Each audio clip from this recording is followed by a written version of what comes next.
Hello, my name is Della Greach, and my lesson was the introduction of Gothic literature for high school students, specifically sophomore and juniors. One thing that I thought I did well on with my lesson was having my lesson be engaging for my students. I used references that they would be familiar with both inside and out of a school setting, like Twilight and Frankenstein, Dracula, Haunting of Hill House, and I chose materials that would be familiar and fun for them, like the book Coraline by Neil Gaiman, which I used for my activity.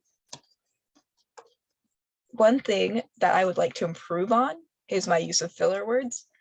I lost my place occasionally, and I filled it in with things like ums and ahs, which is not necessarily fun to listen to, and it doesn't feel super professional. I'd like my lessons to be a little more cohesive and flow better, which I think will come with time and practice, especially as I learn to film myself doing lessons.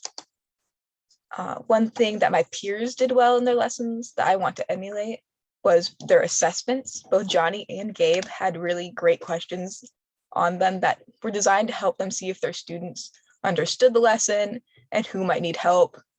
I feel like my assessment was a little lacking. I just had them really answer one question in two parts, and it was really easy and simple. And it gauged their understanding a little bit, but I would like to challenge my students a little more with my assessments. I think that a lot of schools are shifting to online and virtual learning, not just because of COVID, but just how the world is. A lot of people are switching to homeschooling so they can work with their schedules more. And this project helped me to have the experience in creating lessons for online classes, especially one that might be asynchronous, which I think will be really helpful in my future career, especially with the shift to virtual learning.